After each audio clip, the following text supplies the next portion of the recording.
Kajian Kitab.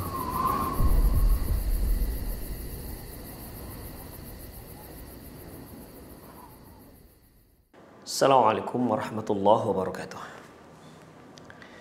Innal hamdalillah nahmaduhu wa nasta'inuhu wa nastaghfiruh wa na'udzu billahi min syururi anfusina wa sayyiati a'malina.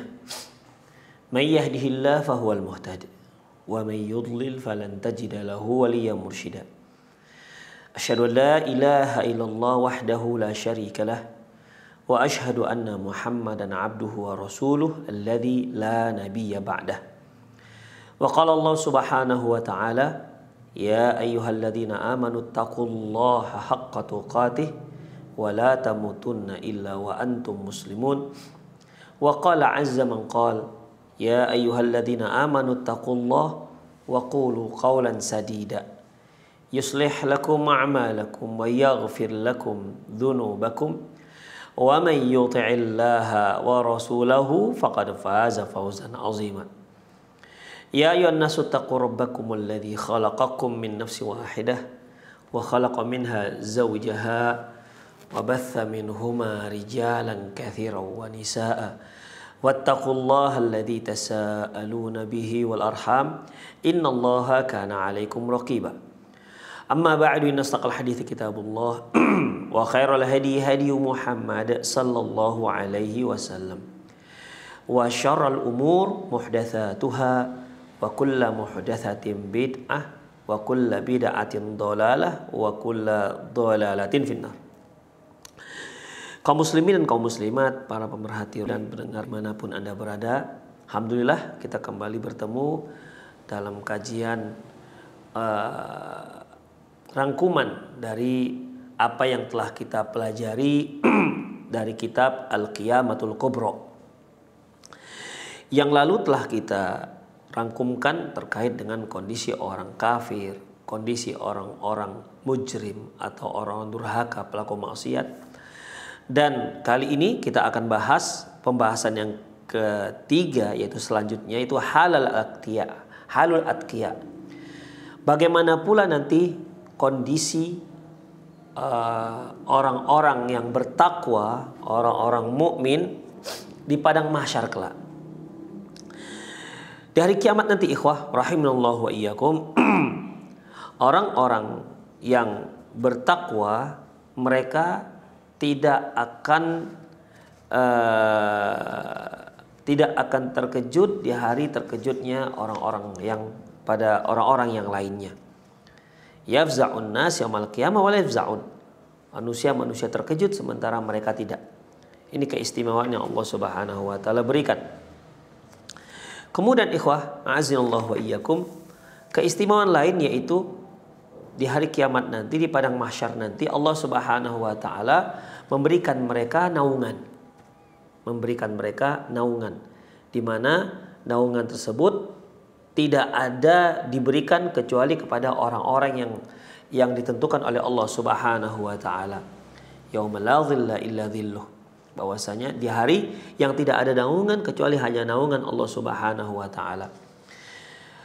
Dalam hadis-hadis disebutkan beberapa orang yang dinaungi oleh Allah Subhanahu wa taala di padang mahsyar kelak, di mana saat itu tidak ada sedikit pun naungan. Sebagaimana yang sudah kita pelajari bahwasanya di hari kiamat nanti matahari itu akan sejauh 1 mil, sekitar hampir 2 kilometer. Atau mil yang dimaksud itu adalah batang celak yang biasa digunakan untuk mata, berarti hanya beberapa senti. Demikian ikhwah. Namun ada orang-orang yang memang Allah berikan naungannya. Orang-orang tertentu yang Allah Subhanahu wa taala memberikan naungannya. Allah naungi orang ini sehingga tidak terkena sengatan panas terik matahari. Dari hadis-hadis yang telah kita bacakan, bisa kita simpulkan, pertama yaitu imam adil.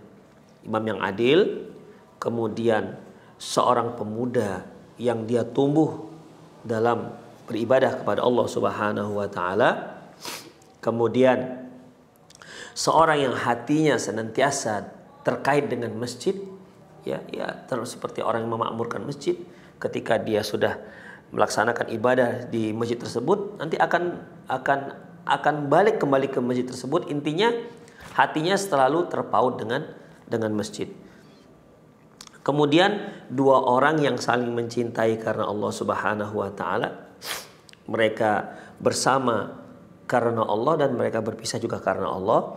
Kemudian yang kelima yaitu seorang laki-laki yang dia dirayu oleh seorang wanita cantik dan bangsawan. Dia dirayu seorang wanita cantik dan wanita ini wanita terhormat dan bangsawan. Namun dia mengatakan, saya takut kepada Allah Subhanahu wa taala. Ya sebagaimana yang sudah kita maklumi bahwasanya ya laki-laki senang dengan wanita yang cantik, apalagi dia bangsawan. Artinya kalaupun dia melakukan hal-hal yang tidak layak dilakukan, ya dia seorang bangsawan, seorang terhormat yang boleh jadi seorang yang kebal hukum. Hukum tidak tajam pada dia, tumpul hukum ketika berhadapan dengan dia. Namun dia mengatakan ini akhafullah. Aku itu takut kepada Allah Subhanahu wa taala. Kemudian yang keenam yaitu seorang yang dia bersedekah. Dia bersedekah namun dia rahasiakan sedekah itu. Karena takut riya, ya, untuk merahasiakan amalan yang dia lakukan. Sampai dalam hadis disebutkan sampai tangan kiri dia tidak mengetahui apa yang diinfakkan oleh tangan kanannya. Itu yang keenam. Yang ketujuh yaitu seorang yang dia zikir kepada Allah, mengingat Allah dan air matanya pun berlinang karena mengingat Allah Subhanahu wa taala. Kemudian yang kedelapan yaitu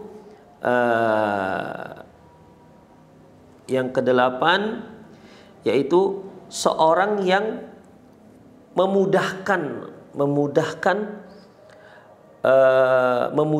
seorang yang berhutang.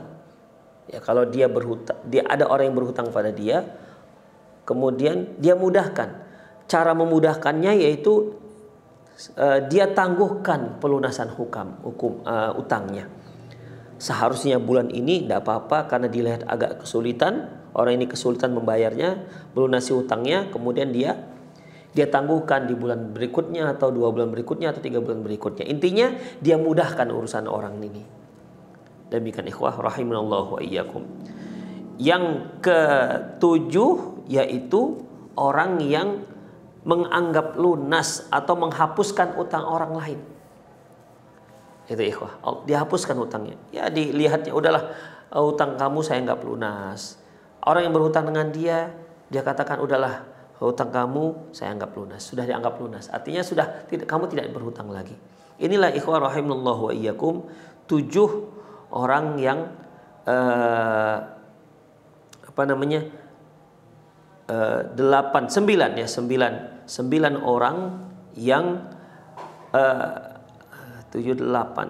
orang yang 9 orang yang Allah Subhanahu wa taala naungi mereka dengan naungan yang tidak diberikan kecuali hanya orang-orang ini saja. Ada 9 ya, ada 9. Saya ulangi. Pertama seorang imam yang adil, seorang pemuda yang dia tumbuh dengan taat kepada Allah Subhanahu wa taala, seorang yang hatinya senantiasa terkait dengan masjid. Yang keempat yaitu 2 orang yang saling mencintai karena Allah, mereka bersama karena Allah, berpisah karena Allah. Yang kelima seorang yang dirayu oleh seorang wanita cantik dan bangsawan, namun dia mengatakan dia takut kepada Allah. Yang keenam yaitu seorang yang merahasiakan amalan-amalannya, ya, sehingga tangan kirinya tidak mengetahui apa yang diinfakkan oleh tangan kanannya. Yang ketujuh yaitu seorang yang berzikir kepada Allah, dia mengingat Allah dan berlinang hatinya dan berlinang air matanya.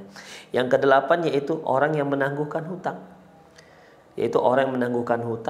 Yang kesembilan adalah orang yang menganggap lunas hutang, orang-orang yang berhutang pada dirinya. Inilah 9 orang yang Allah Subhanahu wa taala akan naungi dia di hari tidak ada naungan kecuali hanya naungan Allah Subhanahu wa taala. Kemudian ikhwah rahimanallahu wa iyyakum, kemudian orang-orang yang akan Allah Subhanahu wa taala ampuni, yaitu orang-orang yang memudahkan memudahkan orang-orang yang sedang berada dalam kesulitan. Orang-orang yang memudahkan orang yang berada dalam kesulitan. Jadi ketika dia lihat orang ini dalam kesulitan, baik kesulitan tersebut terkait dengan dirinya maupun kesulitan tersebut terkait dengan orang lain. Jadi dia, kalau ada orang yang ada urusan dengan dia kesulitan, dia mudahkan. Kalau ada orang yang berurusan dengan dia, apakah urusannya janji ataukah urusannya itu berupa hutang piutang, dia mudahkan. Atau orang tersebut ada urusan dengan orang lain, tapi dia kesulitan mengurusnya ini, kemudian dia bantu untuk memudahkannya, maka orang ini juga akan Allah Subhanahu wa taala akan maafkan orang ini, Allah akan ampunkan dosanya. Kemudian ikhwah, yaitu seorang hakim yang adil. Adapun seorang hakim yang adil atau orang yang melaksanakan amanah, maka Allah Subhanahu wa taala khusus untuk seorang hakim, seorang pemimpin yang adil, yaitu Allah Subhanahu wa taala tempatkan dia di hari kiamat di atas mimbar, di mana mimbar tersebut mimbar dari cahaya. Jadi bukan podium terbuat dari kayu atau batu atau ukiran, bukan, tapi dari cahaya yang Allah Subhanahu wa taala ciptakan. Ya, wa ma dzalika 'alallahi bi'aziz. Hal itu tidaklah sulit bagi Allah. Jadi dia ditempatkan oleh Allah di atas mimbar yang terbuat dari cahaya. Kemudian ikhwah, yaitu orang-orang yang mati syahid. Orang-orang yang mati syahid ini Allah Subhanahu wa taala berikan beberapa keistimewaan. Sebagaimana disebutkan dalam hadis yang diriwayatkan, yang disebutkan dalam kitab Mishkatul Masabih, dan hadis ini hadis sahih, ya. Hadis ini hadis sahih, di mana hadis ini diriwayatkan juga oleh Imam Tirmidzi, Ibnu Majah, dari seorang sahabat yang bernama Al-Miqdam bin Ma'di Karib, di mana menyebutkan tentang keistimewaan orang yang tewas dalam jihad fisabilillah. Ingat, tewas dalam jihad fisabilillah. Apa itu? Pertama ikhwah, Allah ampunkan dosanya di saat pertama sekali nyawanya terbang ataupun melayang.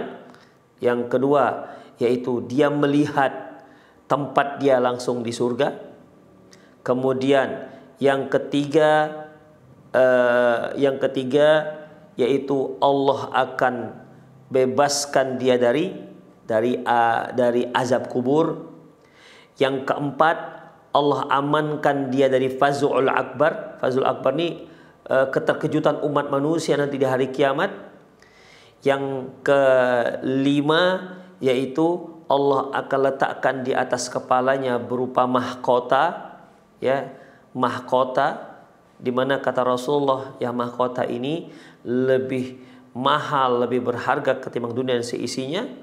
Kemudian yang keenam, Allah Subhanahu wa taala akan nikahkan dia Allah akan nikahkan dia dengan 70 sintaini wasabain, 72 bidadari. Kemudian yang ketujuh, yaitu Allah beri dia izin untuk memberi syafaat 70 kerabatnya. 70 kerabatnya. Jadi totalnya menjadi 7, ya. Jadi 7. Pertama, Allah ampunkan dosanya. Kedua, dia melihat tempatnya di surga. Yang ketiga, Allah akan bebaskan dia dari azab kubur. Yang keempat, Allah amankan dia dari ketertakutan akbar di hari kiamat nanti. Kemudian yang kelima, Allah letakkan di kepalanya berupa berupa mahkota. Yang keenam, Allah nikahkan dia dengan 72 bidadari. Yang ketujuh, yaitu Allah beri dia izin untuk memberi syafaat 70 kerabatnya. Bayangkan ikhwah, 70 kerabat. Ya, demikian ikhwah. Kemudian orang yang meninggal dalam murabit. Murabit itu yang mereka yang menjaga perbatasan negara agar tidak ada orang-orang kafir yang menyerang dan seterusnya. Apabila orang ini meninggal dalam kondisi seperti itu dan menjaga keamanan perbatasan, maka Allah amankan dari ketertakutan besar. Kemudian Allah beri dia rezeki dari surga, dan Allah beri dia kenyamanan dari surga, dan Allah akan terus hitung pahalanya hingga hari kiamat. Jadi walaupun dia meninggal hari ini misalnya, hari kiamat nanti mungkin ratusan tahun akan datang, masih ratusan tahun yang akan datang, maka Allah Subhanahu wa taala beri dia pahala terus sampai hari kiamat. Jadi pahala dia menjaga perbatasan itu terus Allah tambahkan, ya, walaupun dia sudah meninggal namun pahala terus mengalir sampai nanti di hari kiamat. Padahal orangnya sudah meninggal namun pahalanya terus mengalir. Itulah keistimewaan orang-orang yang murabit, orang-orang yang menjaga perbatasan. Demikian ikhwah rahimanallahu wa iyyakum. Kemudian ikhwah rahimanallahu wa iyyakum, demikian juga orang yang terluka dalam jihad fisabilillah, maka di hari kiamat nanti lukanya akan tetap mengalir dan lukanya itu akan berwarna merah seperti za'faran dan mengeluarkan aroma minyak kasturi. Itulah ikhwah rahimanallahu wa iyyakum. Kemudian selanjutnya Allah Subhanahu wa taala menyebutkan ciri orang yang bertakwa lagi yang mendapatkan ganjarannya, yaitu mereka yang berupaya menahan marah. Orang yang berupaya menahan marah, di mana Rasulullah mengatakan tentang orang yang dia menahan amarahnya, menahan emosinya, padahal dia sanggup untuk melampiaskan amarahnya, maka orang ini, kata Rasulullah Sallallahu Alaihi Wasallam, akan dipanggil di hadapan seluruh makhluk. Kemudian Allah Subhanahu Wa Taala persilahkan dia untuk memilih bidadari mana saja yang dia kehendaki, yang dia inginkan. Demikian ikhwah. Jadi ketika Allah panggil dia, dan itu di hadapan seluruh makhluk, orang-orang melihat, wah ini orang yang istimewa ini. Dikarenakan apa? Yaitu karena dia orang yang marah, mampu mengendalikan amarahnya, padahal dia bisa melampiaskan amarahnya kepada orang yang dia marahi. Seperti seorang suami misalnya, dia bisa membentak-bentak istrinya, dia bisa memaki istrinya, dia bisa memukul istrinya, tapi itu tidak dia lakukan. Dia tahan emosinya, dia kendalikan emosinya. Demikian ikhwah. Ya, jadi dia mampu melampiaskan emosinya, tapi dia tahan. Atau seorang pemimpin terhadap bawahannya, ketika bawahannya melakukan kesalahan, dia bisa memecat bawahannya, dia bisa menghukum bawahannya, tapi itu tidak dia lakukan. Itu tidak dia lakukan. Demikian ikhwah. Orang-orang yang mampu melampiaskan amarahnya tapi dia menahannya, dia mengendalikan emosinya, maka orang seperti ini yang akan mendapatkan keistimewaan nanti di hari kiamat. Allah panggil di hadapan seluruh makhluk dan Allah persilakan pada dia untuk memilih mana bidadari yang dia inginkan. Kemudian apalagi ikhwah? Memerdekakan hamba. Seorang yang bertakwa dia senantiasa memerdekakan hamba. Makanya kita lihat di dalam sejarah bagaimana para sahabat itu sering memerdekakan hamba. Ya, sering memerdekakan hamba. Dan orang yang seperti ini di hari kiamat nanti ikhwah, maka dia berarti telah memerdekakan seluruh tubuhnya dari azab neraka. Sebagaimana dia telah memerdekakan seorang hamba dari mulai ujung kepala sampai ujung kaki, semuanya jadi merdeka. Yang sebelumnya seorang hamba, dia merdekakan, ya, dia merdekakan. Jadilah dia seorang merdeka dari ujung kepala sampai ujung kaki. Maka itu artinya dia telah membebaskan dirinya dari ujung kepala sampai ujung kaki dari azab neraka. Jadi orang-orang yang membebaskan hamba, dia sama artinya telah membebaskan dirinya dari azab neraka. Semakin banyak hamba sahaya yang dia bebaskan, maka semakin jauh dia dari azab neraka Allah Subhanahu wa taala. Demikian ikhwah, azanallahu wa iyyakum. Kemudian apa lagi ikhwah? Yaitu terkait dengan para muadzin, ya, muadzin, Orang-orang yang gemar adzan, orang-orang yang suka mengumandangkan adzan atau para muadzin, Rasulullah mengatakan bahwasanya al-muadzinun au atwalun nas unuqan atwalun nasi unuqan yaumil qiyamah. Bahwasanya para muadzin itu nanti di hari kiamat lehernya paling panjang. Jadi kalau kita melihat ada nanti di hari kiamat di padang mahsyar ada orang yang memiliki leher yang panjang, itu muadzin. Itu muadzin semasa dia di dunia, dan dia bangga dengan itu. Kenapa? Itu hasil daripada amalan dia semasa dia di dunia. Jadi lehernya panjang, insya Allah. Ya, ini para muadzin, keistimewaan nanti di hari kiamat. Kemudian apalagi ikhwah, orang yang bertakwa, orang-orang yang atqiya itu bagaimana? Mereka yang beruban. Ya, mereka yang beruban. Rasulullah Sallallahu Alaihi Wasallam mengatakan orang-orang yang tumbuh uban semasa dia Islam, dalam keislamannya tumbuh ubannya, maka setiap satu uban itu akan dihitung satu kebaikan dan akan dihitung dan akan diangkat satu kebaikan. Dihitung satu kebaikan dan akan diangkat satu derajat. Jadi kalau ubannya banyak, ya berarti semakin banyak juga kebaikan yang Allah Subhanahu wa taala catat. Demikian juga semakin tinggi juga derajatnya sisi Allah Subhanahu wa taala. Makanya lah Rasulullah melarang mencabut uban. Demikian ikhwah. Ya kalau dicabut ubannya satu, berarti mengurangi satu kebaikan, berarti menurunkan satu derajat. Demikian ikhwah. Maka dilarang, jangan sampai mencabut uban. Mewarnai uban boleh asalkan tidak dengan warna hitam, tapi mencabut nggak dibolehkan. Demikian ikhwah, rahimani Allah wa iyyakum. Dan Rasulullah juga mengatakan bahwasanya uban itu nanti akan menjadi cahaya di hari kiamat. Berarti seorang yang semakin banyak ubannya semasa dia Islam, maka semakin terang juga cahayanya nanti di hari kiamat. Jadi para ikhwah yang sudah beruban, jangan minder dengan uban Anda. Jangan minder.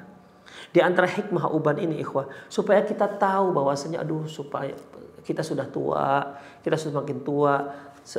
Hikmahnya Allah seperti mengingatkan kita, tuh awas sebentar lagi kamu akan mati loh, ini ubanmu sudah banyak. Demikian ikhwah.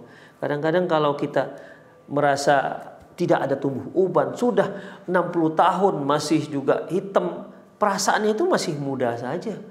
Ya, padahal sudah mendekati liang kubur. Demikian ikhwah. Jadi dengan adanya uban kita semakin ingat pada Allah. Ya Allah, saya sudah beruban. Jadi sudah merasa tua. Orang kalau sudah merasa tua, berarti kan itu merupakan modal bagi dia untuk lebih taat kepada Allah Subhanahu wa taala. Jangan sampai lupa daratan dan lautan. Demikian ikhwah. Ya, jadi uban itu banyak hikmahnya. Ya, banyak hikmahnya. Dan sekali lagi boleh merubah warna uban dan itu disunnahkan, tapi ijtanibus sawad, ya jauhkan dari yang berwarna hitam. Kemudian apalagi ikhwah, azallahu wa iyyakum, yaitu orang bertakwa ini tentu kan orang yang senantiasa sholat dan dia berwudu. Nah, bagi orang-orang yang senantiasa berwudu, artinya di sini wudu untuk sholat, bukan sekedar wudu nggak sholat ya. Wudu itu maksudnya mereka yang sholat. Jadi bagaimana? Wudu ini ternyata juga memberikan efek yang sangat bagus nanti di hari kiamat. Rasulullah Sallallahu Alaihi Wasallam menyatakan bahwasanya umatku akan datang di hari kiamat nanti dengan ghurran muhajjalin min athal wudu. Ghurran muhajjalin artinya akan mengeluarkan sinar akibat dari anggota wudunya. Ghurran, para ulama kita mengatakan ghurran itu adalah pada dasarnya adalah warna putih yang ada di wajah, di kepala kuda yang berwarna hitam. Jadi kudanya berwarna hitam, tapi bagian kepala atau wajah itu apakah di bagian kening ataukah semua wajahnya itu warna putih. Adapun muhajjalin ini adalah warna putih yang ada di kaki-kaki kuda. Jadi kudanya warna hitam, sementara kakinya dari mulai lutut sampai ke bawah itu warna putih. Jadi kuda ini pada dasarnya dia warna hitam, tapi bagian kepalanya itu ada yang berwarna putih, dan bagian kaki-kaki yang 4 itu dari mulai lutut sampai ke bawah sampai ke kuku kudanya itu berwarna putih. Demikian ikhwah. Sementara kuda itu dasarnya warna hitam. Begitulah nanti umat Rasulullah SAW yang senantiasa berwudu. Makanya beliau katakan, inna ummati ya'tuna yaumal qiyamati ghurran muhajjalin min athal wudu. Bahwasanya umatku nanti akan datang di hari kiamat dengan ghurrah muhajjalin min athal wudu, dikarenakan wudu. Artinya anggota-anggota wudu dia akan bersinar. Ya, akan bersinar. Anggota wudu, wajah akan bersinar, kepala akan bersinar, tangan, lengan sampai siku akan bersinar, demikian juga kaki akan bersinar. Ya, itu semua dikarenakan wudu. Demikian ikhwah rahimani Allahu wa iyyakum. Dan Rasulullah SAW mengenal umatnya, bisa membedakan antara umatnya dengan umat yang lain dengan cahaya ini. Oleh karena itu ikhwah, orang yang mengatakan dirinya Islam tapi dia tak pernah berwudu, ini kan berarti nanti tidak akan diakui dia sebagai umat Rasulullah Sallallahu Alaihi Wasallam. Tidak akan diakui sebagai umat Rasulullah Sallallahu Alaihi Wasallam. Demikian para ikhwah, azinallahu wa iyyakum. Kemudian itulah kondisi orang-orang yang bertakwa di hari kiamat nanti, tepatnya di padang mahsyar nanti. Ya. Kemudian kita masuk ke syafaat. Di padang mahsyar nanti juga ada syafaat, di mana ikhwah setelah orang-orang berdiri menunggu akan keputusan Allah Subhanahu wa taala, matahari yang sangat terik ya dirasakan oleh manusia pada saat itu, ada yang keringatnya sampai ke mata kaki, ada yang keringatnya, ada yang sampai ke pinggang, ada yang sampai menenggelamkan dirinya. Dan ada juga keistimewaan yang Allah berikan pada orang-orang yang bertakwa. Namun begitupun mereka ingin segera diselesaikan, segera ditentukan mereka itu akan diletakkan di mana, di nerakakah atau di surgakah. Jadi mereka pada saat itu dengan kondisi padang mahsyar yang sangat mencekam, sangat menakutkan, ya, mereka ingin agar diselesaikan urusan mereka. Makanya umat manusia nanti akan mendatangi Nabi Adam alaihissalam, mohon kepada Allah agar Nabi Adam pergi ke menghadap Allah dan mohon agar mereka ini segera diadili. Demikian, karena sudah nggak sanggup lagi menahannya. Kata Nabi Adam, bukan saya orangnya. Nabi Adam alaihissalam pada waktu itu malu ikhwah, malu menghadap Allah Subhanahu wa taala karena dia pernah melakukan sebuah kesalahan. Allah Subhanahu wa taala kasih dia nikmat surga, hanya nggak dibolehkan hanya satu pohon saja. Itu pun dia langgar, dia malu berhadapan dengan Allah Subhanahu wa taala. Itulah Nabi kita, bapak kita Nabi Adam alaihissalam. Kita la haula wala quwata illa billah. Entah berapa dosa yang telah kita lakukan, entah berapa pelanggaran yang kita lakukan, tapi kita merasa tidak pernah malu pada Allah Subhanahu wa taala. Karena pelanggaran itulah Nabi Adam malu untuk menghadap Allah Subhanahu wa taala. Tapi beliau berikan jalan keluar, atau begini saja, kalian pergi ke Nabi Nuh. Dia adalah Rasul pertama yang Allah Subhanahu wa taala kirim, utus. Akhirnya orang-orang pun datang ke Nabi Nuh dan mereka mengatakan, "Ya Nuh, Anda melihat bagaimana kondisi kita sekarang ini. Pergilah menghadap Allah. Mohon pada Allah agar urusan kita di padang mahsyar ini diselesaikan." Nabi Nuh juga malu berhadapan dengan Allah Subhanahu wa taala. Beliau mengatakan, aku telah berdoa untuk umatku dengan doa kebinasaan. Aku malu berhadapan dengan Allah Subhanahu wa taala. Tapi begitupun kalian pergilah kepada Nabi Ibrahim alaihissalam. Maka orang-orang pun pergi kepada Nabi Ibrahim dan juga mengumumkakan apa maksud kedatangan mereka. Ternyata Nabi Ibrahim juga malu berhadapan dengan Allah, malu ketemu dengan Allah Subhanahu wa taala karena ada kesalahan yang pernah dia lakukan. Demikian ikhwah. Para ulama menyebutkan hadis yang terkait dengan ini, yaitu dia merasa dia pernah berbohong 3 kali. Dia pernah berbohong berbohong 3 kali. Dan sebenarnya itu juga untuk maslahat yang jelas. Ya. Dan ada juga nggak termasuk pembohongan. Seperti dia mengatakan kepada istrinya Sarah bahwasanya ketika seorang raja yang zalim bertanya kepada dia, ini siapa? Dia katakan ini adalah saudariku. Padahal maksud Nabi Ibrahim alaihissalam saudariku sesama mukmin, karena pada waktu tidak ada yang beriman kecuali hanya istrinya, dan dia nggak berdosa sebenarnya. Namun begitulah ikhwah, seorang mukmin, seorang yang bertakwa itu sangat sensitif dengan yang namanya dosa. Karena emang hati mereka putih, bening, jernih. Demikian. Semakin banyak dosa seseorang, itu semakin tidak sensitif dengan dosa. Semakin kotor, semakin gelap. Demikian, semakin hitam. Sehingga dosa-dosa yang dilakukan juga semakin biasa-biasa saja. Itulah dia.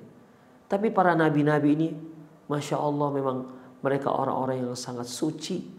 Sehingga kesalahan sedikit saja dia merasa malu berhadapan dengan Allah Subhanahu wa taala. Kata Nabi Ibrahim, bukan saya orangnya. Tapi begitupun kalian coba minta kepada Nabi Musa. Pergilah mereka pada Nabi Musa. Nabi Musa juga seperti itu. Malu berhadapan dengan Allah. Kemudian kata Nabi Musa, coba kalian pergi ke Nabi Isa. Ternyata Nabi Isa juga seperti itu.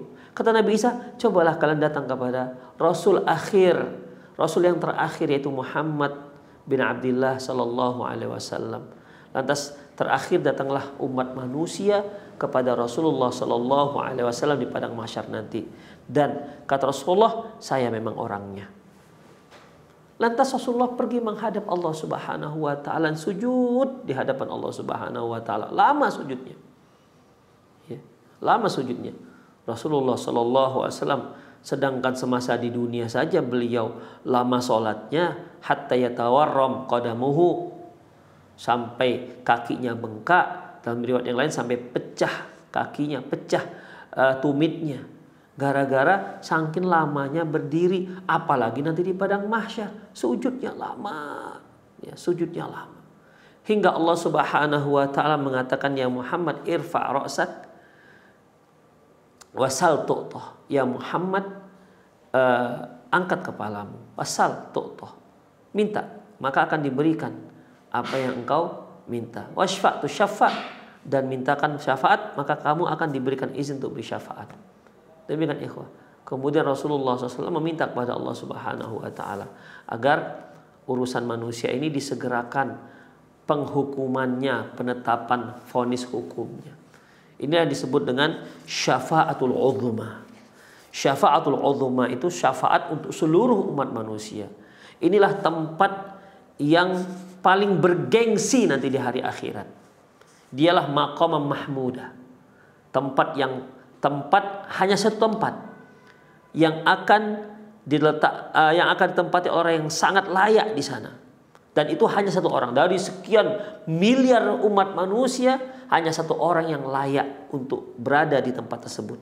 Dia adalah Rasulullah Sallallahu Alaihi Wasallam, Rasul kita. Demikian ikhwah. Ya, Rasul terakhir. Dia. Makanya ikhwah, kita selalu berdoa, wa ba'athu maqaman mahmudanil ladzi wa'adtah. Dan utuslah dia, tempatkan dia di tempat yang mahmud, tempat yang terpuji yang telah engkau janjikan. Itulah dia tempatnya, ya, tempat yang paling bergengsi bagi seluruh umat manusia. Dia hanya satu tempat, dia hanya untuk satu orang. Dia adalah Rasulullah Sallallahu Alaihi Wasallam. Demikian ikhwah, rahimani Allah wa iyyakum. Itu syafaatul uzma namanya.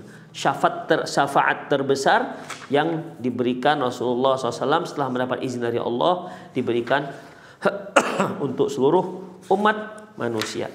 Kemudian ikhwah, azanallahu wa iyyakum, ada lagi syafaat-syafaat yang lain, ya, syafaat-syafaat yang lain yang tadi kan syafaatul uzma. Kemudian ada lagi syafaat untuk orang-orang mukmin, orang-orang muwahhidin, mereka yang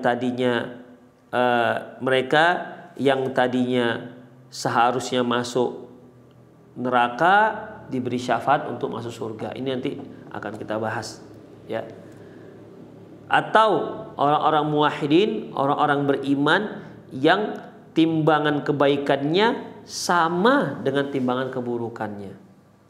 Nah, orang ini akan diberi syafaat, yaitu untuk masuk ke surga, tidak untuk masuk ke neraka. Demikian ikhwah. Dan juga ada syafaat nanti untuk orang-orang yang menempatkan surga yang lebih tinggi yang dari yang seharusnya. Misalnya dia seharusnya ditempatkan Allah Subhanahu wa taala di tempat di surga tingkat 2 misalnya. Namun Allah Subhanahu wa taala tempatkan dia tempat surga yang tingkat 6 misalnya. Tempat yang lebih tinggi. Ini juga syafaat. Ya, syafaat. Seperti firman Allah Subhanahu wa taala, "Walladzina amanu wattaba'athum dzurriyyatuhum biimanin alhaqna bihim dzurriyyatahum."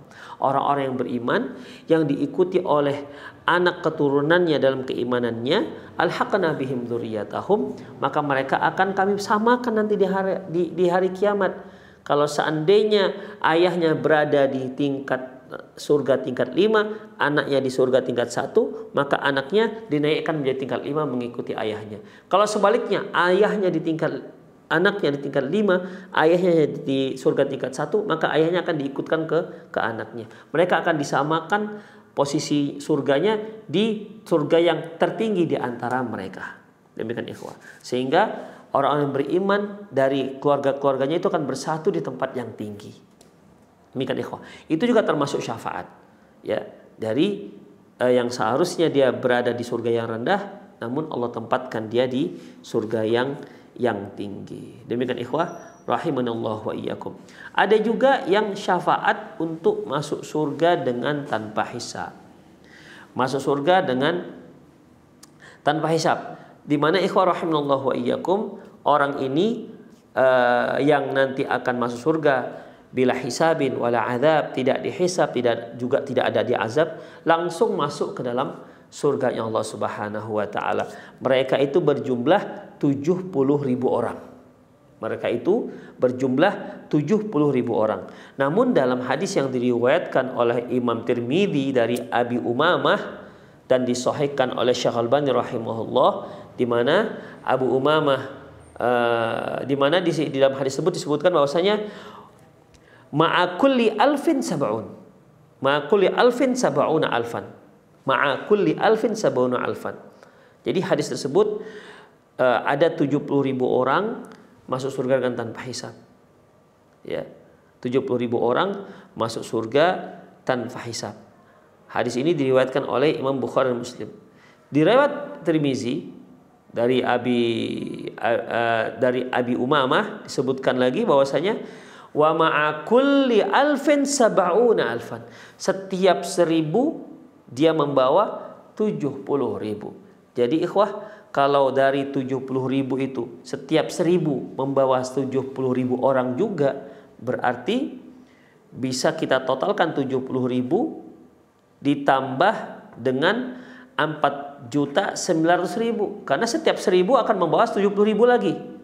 Dari yang 70.000 ini, setiap 1.000 akan membawa 70.000. Jadi 70.000 kali 70 jadinya. Itu 4.900.000. Jadi 4.900.000 orang ini ditambah dengan 70.000. Jadi totalnya 4.970.000 orang.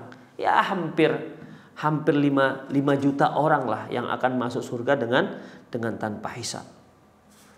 Kemudian ikhwah rahimanallahu wa iyyakum, syafaat Rasulullah Sallallahu Alaihi Wasallam untuk pamannya, ya.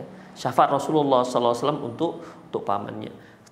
Sebagaimana sudah kita maklumi bahwasanya paman Rasulullah Sallallahu Alaihi Wasallam Abu Talib itu luar biasa perjuangan dia membela Rasulullah SAW, luar biasa pembelaannya kepada Rasulullah SAW, dan dia pun tahu bagaimana Rasulullah SAW sudah dia asuh sejak kecil.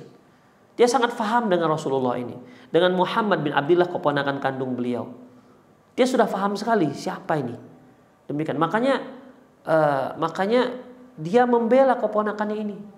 Ya, dia membela. Berapa kali orang-orang Quraisy mengintimidasi Rasulullah, namun dicegah oleh Abu Talib meletakkan diri sebagai tameng Rasulullah SAW, membela beliau. Namun sangat disayangkannya beliau ataupun Abu Thalib meninggal dalam keadaan kafir.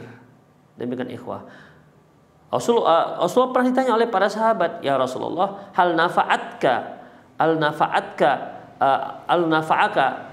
ammuka Abu Thalib, apakah kamu ada memberikan manfaat untuk pamanmu Abu Thalib karena meninggalnya kafir? Apa kata beliau? Laula ana lakana fid darkil asfal minan nar. Kalaulah tidak dikarenakan aku, maka tempatnya di kerak-kerak neraka paling bawah. Neraka yang paling panas. Demikian ikhwah. Ya, jadi Abu Thalib itu adalah orang yang paling ringan mendapatkan azab di hari kiamat nanti dari kalangan orang-orang kafir, yaitu dia disuruh pakai sendal neraka dan menggelegaklah otaknya. Itu yang paling ringan. Dan dia tidak akan keluar dari api neraka. Dia kekal selamanya dalam api neraka karena dia mati dalam keadaan kafir. Itulah syafaat Rasulullah SAW untuk paman beliau Abu Thalib. Demikian ikhwah azallah. Adapun syafaat seperti ini akan kita bahas di nanti menuju negeri abadi, apakah nanti surga ataupun di neraka. Kemudian ikhwah rahimanallah wa iyyakum, kita masuk pada hisab dan jaza. Ya. Setelah itu semua selesai, syafaat uzma selesai, maka dimulailah pengadilan Allah Subhanahu wa taala untuk mengadili dan menetapkan vonis, menghisab, menghitung amalan setiap manusia, ditimbang, dihisab dan mendatangkan saksi-saksi, ya. Sehingga dengan itu semua nanti akan diputuskan, divonis hukumannya apa. Demikian ikhwah. Jadi masuklah pada proses al-hisab wal jaza, yaitu hisab, penghitungan amalan, pengadilan, digelarnya pengadilan Allah, dan jaza, dan akan disiapkan berupa ganjarannya. Demikian ikhwah azallahu wa iyyakum. Bagaimana rupanya? Bagaimana kondisi hisab pada waktu itu? Ikhwah azallahu wa iyyakum. Allah Subhanahu wa taala menyebutkan dalam surat Zumar ayat 69 bagaimana kondisi hisab. Allah Subhanahu wa taala menyebutkan bahwasanya nanti bumi mahsyar itu akan mengeluarkan cahaya, akan bercahaya dengan datangnya Allah Subhanahu wa taala, dan diletakkannya buku-buku amalan, dan akan didatangkan para nabi dan para syuhada untuk menjadi saksi. Demikian ikhwah. Disebutkan dalam surat Zumar ayat 69 dan disebutkan dalam surat Al-Baqarah ayat 210. Ya, Allah Subhanahu wa taala menyebutkan hal yang zurun, artinya apakah mereka akan menanti tidak ada yang mereka nanti kecuali yaitu datangnya Allah Subhanahu wa taala, illa ayyatiyahumullah fi dhulalin minal ghamami wal malaikatu wa qudiyal amr. Mereka tidak menanti kecuali menanti kedatangan Allah Subhanahu wa taala dan bersama malaikat di bawah naungan awan. Wa qudiyal amr, dan disitulah akan ditetapkannya semua hukuman-hukuman. Akan dijatuhkannya vonis hukuman-hukuman. Demikian ikhwah. Kemudian juga ikhwah, nanti di padang mahsyar itu pengadilan itu akan digelar. Kondisi manusia pada waktu itu bersaf-saf, disebutkan dalam soal Kahfi ayat 48. Wa uridu ala rabbika saffa. Mereka akan dihadapkan kepada Tuhan kalian, Tuhanmu saffa, dengan bersaf-saf, saf. Jadi tidak amburadul begitu ikhwah. Bersaf, semua bersaf-saf seperti saf salat. Demikian, semua mengambil safnya, menanti panggilan akan diadili oleh Allah Subhanahu wa taala. Kemudian adapun orang-orang kafir, mereka di saf tersebut mereka sambil mereka akan dirantai. Disebutkan Allah Subhanahu wa taala surah Ibrahim ayat 49 sampai 51. Orang-orang kafir, orang mujrim, orang pendosa, mereka akan menunggu sambil dibelenggu, kemudian pakaian mereka pun dipakaikan dari pakaian api neraka, dan wajah mereka pun akan terbakar dengan pakaian neraka tersebut. Demikian ikhwah. Kemudian bagaimana dia baris-barisnya itu berdiri atau bagaimana? Atau sambil jongkok, atau sambil duduk nunggunya bersaf-safnya, atau sambil berdiri seperti sholat. Allah Subhanahu wa taala menyebutkan dalam surat Jathiyah ayat 28, wa tara kulla ummatin jasiyah. Kalian akan lihat setiap umat jasiyah. Jasiyah itu apa? Berlutut. Jadi menunggunya itu sambil berlutut, bukan berdiri, ikhwah. Berlutut. Itulah kondisi nanti digelarnya hisab di hadapan Allah Subhanahu wa taala, atau digelarnya pengadilan Allah Subhanahu wa taala. Kemudian ikhwah, apakah nanti orang kafir juga akan dihisab? Sebagaimana yang sudah kita maklumi, orang kafir ini kan sebanyak apapun kebaikannya, maka tidak akan dihitung oleh Allah Subhanahu wa taala. Itu bagaimana ikhwah? Baik. Dalam masalah ini memang para ulama berbeda pendapat, namun yang rajih sebagaimana disebutkan oleh penulis kitab bahwasanya orang kafir juga akan dihisab, akan ditanya-tanya apa yang telah mereka lakukan. Kenapa? Apa alasannya? Pertama, untuk iqamatil hujjah, untuk menetapkan bahwasanya sudah sampai peringatan Allah Subhanahu wa taala kepada mereka. Jadi nggak ada alasan lagi nggak mendengar, aku tidak tahu, nggak ada lagi cerita. Sudah iqamatil hujjah. Yang kedua ikhwah, yaitu untuk sebagai celaan. Tuh kan, kamu kafir kan? Kenapa kamu kafir? Kenapa kamu durhaka? Kenapa begini? Sebagai celaan juga. Demikian ikhwah. Sebagai celaan dan kecaman terhadap apa yang telah mereka lakukan. Jadi kalau seandainya mereka hanya langsung dimasukkan ke dalam api neraka, itu kurang mantap gitu loh kira-kira siksaan yang ditujukan kepada mereka. Mereka tuh diancam dulu.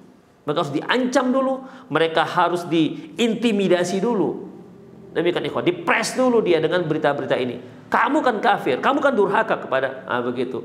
Jadi ya itu sebagai celaan, sebagai kecaman untuk mereka sebelum mereka memasuki yang namanya neraka jahanam. Yang ketiga yaitu perlu diketahui bahwasanya orang-orang kafir juga akan pada dasarnya dibebani hukum syariat. Pada dasarnya mereka juga diwajibkan untuk berjilbab, pada dasarnya mereka juga diwajibkan untuk sholat dan seterusnya. Makanya mereka juga akan dihisab di hadapan Allah Subhanahu wa taala. Seperti Allah Subhanahu wa taala menyebutkan dalam surat Fussilat ayat 6 dan 7. Wailul lil musyrikin, celaka bagi orang musyrik, alladzina la yu'tuna zakah, yaitu mereka yang tidak membayar zakat. Berarti zakat itu kan furu'nya, masalah syariat, masalah furu'. Demikian ikhwah. Orang musyrik kenapa ditanya masalah zakat? Bukankah orang musyrik tak membayar zakat? Demikian ikhwah. Tapi begitulah, akan ditanya juga, kalian bayar zakat apa tidak? Kalau mereka bayar zakat, sudah. Kalau nggak bayar, nggak ada pahalanya. Kalau mereka nggak ada bayar zakat, akan dihukum oleh Allah Subhanahu wa taala. Demikian juga orang-orang kafir yang tidak sholat. Ya, Allah menyebutkan dalam surat Mudatsir ayat 42 sampai 46. Masalakakum fi saqar? Apa yang menyebabkan kalian masuk ke neraka sakor? Qalu lam naku minal musallin. Kami enggak sholat. Kami dahulu semasa di dunia enggak sholat. Walam naku ta'imul miskin. Kami juga enggak memberi makan orang miskin. Wa kunna nakhudu ma'al khaidin. Dan kami juga memperolok-olok bersama orang-orang yang memperolok-olok. Wa kunna nukadzibu biyaumiddin. Dan kami mendustai adanya hari berbangkit. Adanya hari kiamat. Demikian. Apa yang disebutkan sebelumnya, sholat, memberi makan orang miskin, ini merupakan masalah furu'. Makanya banyak para ulama menyebutkan bahwasanya, walaupun ini memang masalah khilafiyah, namun dari dalil-dalil yang disebutkan bahwasanya orang-orang kafir juga dibebani hukum syariat. Demikian ikhwah, rahimanallah wa iyyakum. Yang keempat itu bahwasanya untuk apa ini dihisab? Orang-orang kafir dihisab. Orang-orang kafir juga ternyata mereka juga derajat. Ada orang-orang kafir yang sangat musuh dengan Rasulullah Sallallahu Alaihi Wasallam. Ya, tentu beda letak neraka Abu Jahal, Abu Lahab yang sangat musuh dengan Rasulullah SAW dengan orang-orang kafir yang biasa-biasa, orang-orang kafir awam. Demikian ikhwah. Ya, mereka juga nggak merasa ada musuhan dengan kaum muslimin seperti kafir-kafir dhimmi misalnya. Demikian. Tentu kekufuran mereka berbeda jauh dengan kekufuran Abu Lahab dan Abu Jahal, karena memang mereka langsung konfrontasi bahkan memerangi kaum muslimin. Demikian. Jadi kafir itu sendiri bukan hanya satu derajat. Kafir itu berderajat-derajat. Seperti Abu Thalib itu kafir, tentu posisi dia berbeda dengan posisi Abu Jahal dan Abu Lahab. Jadi untuk itulah maka perlu tetap orang-orang kafir itu dihisab untuk menentukan di mana tempat dia di neraka kelak. Demikian ikhwah, azanillahu wa iyyakum. Kemudian selanjutnya ikhwah, selanjutnya yaitu al-qawaid allati yuhasabul ibad ala asasiha. Sekarang kita melihat apa dasar-dasar, prinsip-prinsip dasar Allah Subhanahu wa taala menghisab makhluknya. Jadi ketika Allah Subhanahu wa taala menetapkan vonis hukum bagi setiap makhluk, itu ada dasar-dasarnya. Ada kaedah-kaedah yang dijadikan pijakan. Allah sendiri meletakkan ini. Tapi Allah Subhanahu wa taala memberitahu kepada kita dalam Al-Qur'an, dalam hadis Rasulnya, tentang dasar-dasar pijakan-pijakan apa yang bagaimana Allah Subhanahu wa taala nanti akan memvonis makhluk-makhluknya. Ikhwah rahimanallah wa iyyakum.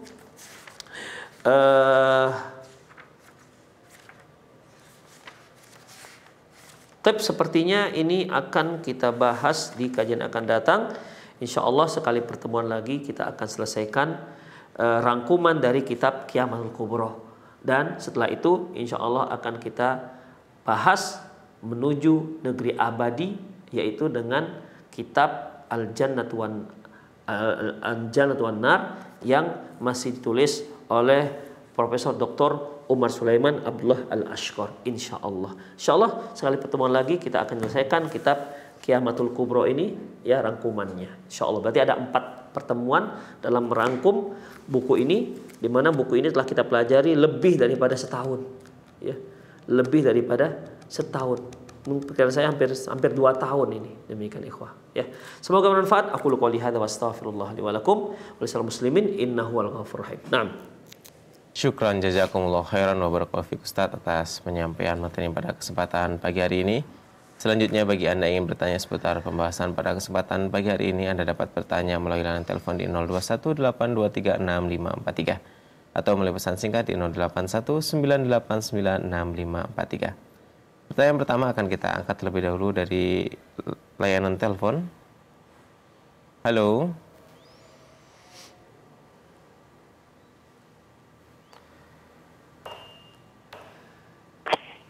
Halo. Halo, assalamualaikum. Waalaikumsalam warahmatullahi wabarakatuh. Dengan Ibu siapa dan di mana, Bu? Aryani di Majalengka. Silakan pertanyaannya, Bu. Izin bertanya, Ustadz. Begini, Ustadz. Saya dizolimi bersama saudara-saudara saya. Saya anak terakhir dari anak pertama dari 7 bersaudara. Mereka semua mengambil harta warisan, sedangkan saya tidak diberi, Ustadz. Ini gimana, Ustadz? Apakah saya berdosa, Ustadz? Karena sampai saat ini saya belum bisa memaafkan mereka. Begitu, Ustadz. Terima kasih. Assalamualaikum. Waalaikumsalam warahmatullahi wabarakatuh. Silakan, Ustadz. Ikhwah azinallah wa iyyakum. Allah Subhanahu wa ta'ala firman, Allah Subhanahu wa ta'ala berfirman tentang kehidupan kita. Wa nabluukum bisyarri wal khair fitnah. Kami akan coba kalian dengan kebaikan dan dengan keburukan, fitnah, sebagai ujian. Ujian itu ada ujian kesenangan, ada ujian kesehatan, juga ada ujian sakit, ujian kemelaratan, kurang ekonomi, dan lain-lainnya. Itu semua ujian. Ujian dari Allah Subhanahu wa ta'ala. Di mana Allah Subhanahu wa ta'ala menjadikan itu semua untuk melihat kita, apakah kita tetap bersabar ataukah tidak. Termasuk ujian adalah kerabat-kerabat kita. Allah Subhanahu wa ta'ala mengatakan, waja'alna ba'dakum li ba'din fitnatan atasbirun. Dan kami jadikan sebahagian kalian menjadi ujian atas sebagian yang lain. Atasbirun, apakah kalian sabar ataukah tidak. Dalam kehidupan dunia ini, ya terjadi orang yang menzolimi dan ada orang yang terzolimi. Sampai Rasulullah Shallallahu Alaihi Wasallam pernah mengatakan, unsur akhaka zalim wal madlum. Tolonglah saudara kalian itu yang zalim dan yang terzalimi. Sampai sahabat mengatakan, kalau yang terzalimi dibantu, wah, suatu hal yang wajar ya Rasulullah. Namun bagaimana orang yang menzolimi kok dibantu? Kata beliau sallallahu alaihi wasallam, membantu orang yang menzolimi yaitu dengan cara mencegah kezolimannya. Jadi ibu, semoga Allah Subhanahu wa taala memberikan kesabaran pada ibu. Coba ibu cari orang-orang yang bisa menengahi masalah ini. Mungkin dari kerabat, ya, dari kerabat. Cegah mereka dari kezoliman yang telah mereka lakukan. Mungkin ada yang akan menasihati, membacakan ayat Allah Subhanahu wa taala seperti firman Allah Subhanahu wa taala, wala tahsabannal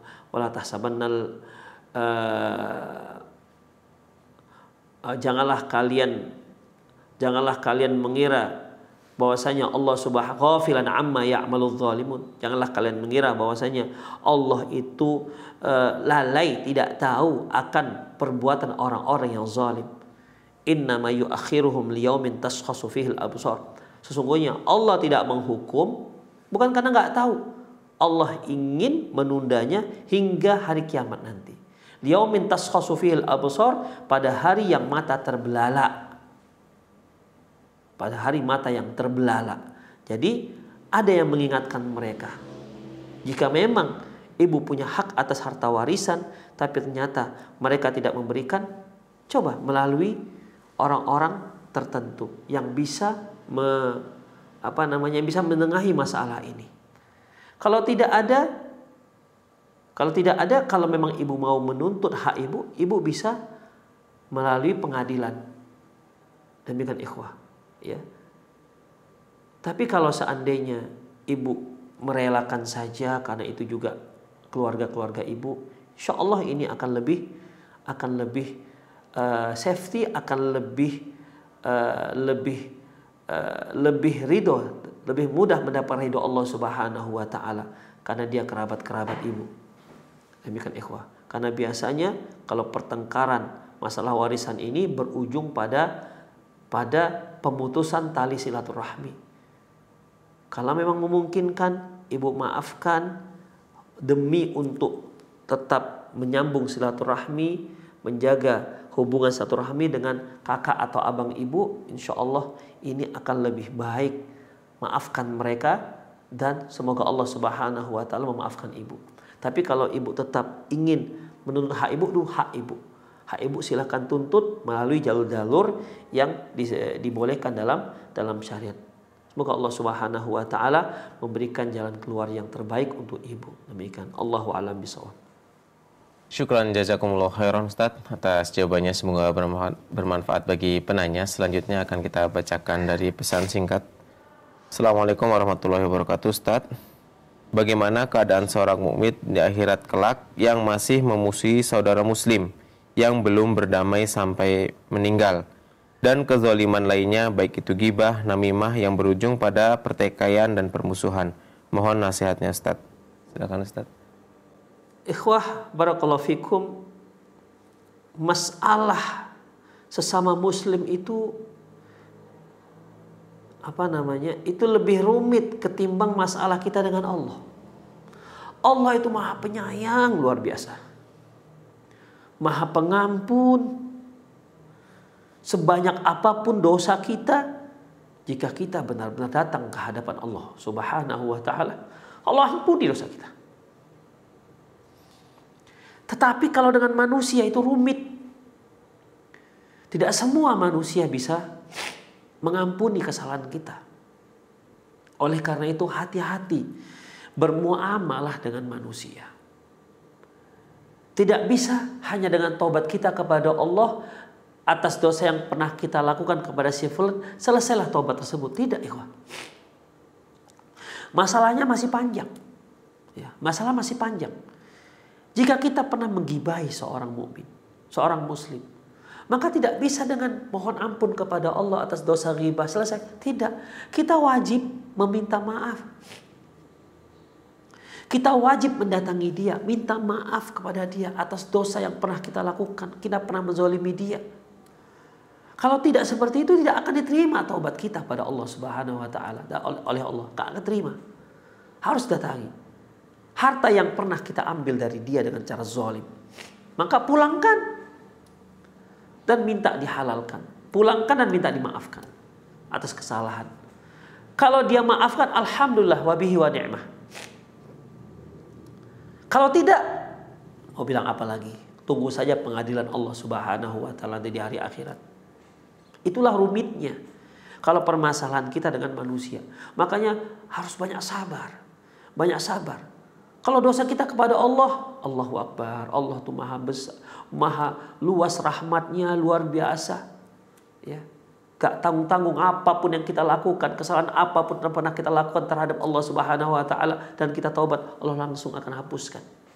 Itulah ikhwah. Makanya hati-hati bermuamalah dengan manusia. Dan bahkan orang yang sudah ditetapkan menjadi penduduk surga, itu pun belum bisa masuk ke dalam surga kalau masih ada syahna. Kalau belum masih ada di antara penduduk surga itu ada yang belum selesai permasalahannya. Selesaikan dulu. Demikian ikhwah rahimani Allah wa iyyakum. Demikian juga dalam sebuah hadis bahwasanya setiap orang akan diangkat pahalanya ke langit. Kecuali orang yang masih ada permusuhan di antara kaum muslimin. Begitulah ikhwah. Ya, begitulah sangat ketatnya Islam ini terkait dengan masalah muamalah. Hati-hati, hati-hati dalam bicara, hati-hati dalam bersikap. Demikian ikhwah. Karena hal itu akan menjerumuskan kita pada sikap mungkin terjadi kezaliman atau penyakitan membuat hati orang sakit, disadari atau tidak disadari. Makanya ikhwah, azallahu wa iyyakum, ya, kalau memang ada urusan kita belum selesai dengan orang lain, segera selesaikan. Kita pernah mengambil harta dia, kita tahu ini caranya zalim, datangi, mohon maaf. Kita pernah menggibahi dia, datangi, mohon maaf. Demikian ikhwah. Semoga dimaafkan. Kalau gak dimaafkan, ya sudah, tunggu saja nanti bagaimana di hadapan Allah Subhanahu wa taala. Kan rumit ceritanya. Yang pernah punya hutang, jangan ada sedikit pun niat tak mau bayar. Na'udzubillah min dzalik. Jangan ada. Segera bayar hutangnya. Kalau seandainya memang gak sanggup, telepon dia. Maaf Pak, saya berniat sekali bayar hutang, tapi qadarullah saya belum sanggup. Mohon untuk diberi tangguh. Jangan sampai kita sudahlah gak sanggup bayar hutang, kita pura-pura tidak punya hutang. Mohon pada dia. Insya Allah dia akan berikan penangguhan. Demikian ikhwah. Kalaupun kita meninggal dalam kondisi seperti itu, insya Allah Allah yang akan melunaskan hutang itu di hari kiamat. Tapi kalau di hati kita tidak ada niat untuk melunasi hutang, mati kita pada waktu itu, mati dia, maka masalahnya berat nanti di hari akhirat. Demikian ikhwah rahimanallah wa iyyakum. Ya, oleh karena itu kita harus sekali lagi harus hati-hati bermuamalah dengan sama manusia, termasuk juga orang kafir. Jangan dikira boleh kita menzalimi orang kafir, dia juga nanti akan menuntut. Jangan dikira kalau kita hutang beras di toko orang yang kafir, kemudian kita katakan dosa dibayar karena mereka orang kafir. Na'udzubillah. Demikian akan dituntut nanti di hadapan Allah Subhanahu wa taala. Mereka juga akan menuntut.